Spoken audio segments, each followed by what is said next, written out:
ఓవరాల్‌గా ఇంత రైట్. తక్కువ కాలంలో కాంగ్రెస్ పార్టీకి బ్యాడ్ నేమ్ రావడం అనేది మల్లికార్జున ఖర్గే గారు అక్షింతలేసిండు. అంతే. మంత్రులు కొట్టుకొని చస్తున్నారు.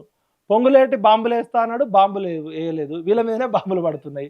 కొండా సురేఖ దగ్గర ఉన్న గన్నులు, కొండా మురళి దగ్గర ఉన్న గన్నులు బయటకొస్తున్నాయి. బయటికొస్తున్నాయి. రోహిన్ రెడ్డి దగ్గర, రేవంత్ రెడ్డి దగ్గర ఉన్న గన్నులు బయటకొస్తున్నాయి.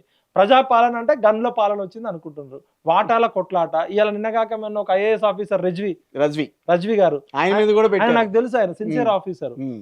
ఆయన ఒకవైపు ముఖ్యమంత్రి అల్లుడట, ఒకవైపు మంత్రి కొడుకు.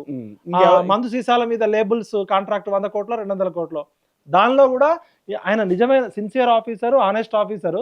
ఒకవైపు ముఖ్యమంత్రి పేషీకి, మంత్రికి మధ్య నలగలేక ఆయన సర్వీస్ వదులుకొని వెళ్ళిపోయిండు. అంటే ఆఫీసర్స్ చేతులు ఎత్తేసిండ్రు, మల్లికార్జున ఖర్గే చేతులు ఎత్తేసిండు, రేవంత్ రెడ్డి ఒక 20 రోజులు ముఖం చాటేసిండు ఫస్ట్ టైం. మౌనవ్రతం తీసుకున్నాడు. దీని అర్థం ఏంటంటే జారుడు బండ మీద కాంగ్రెస్ పార్టీ ఉంది.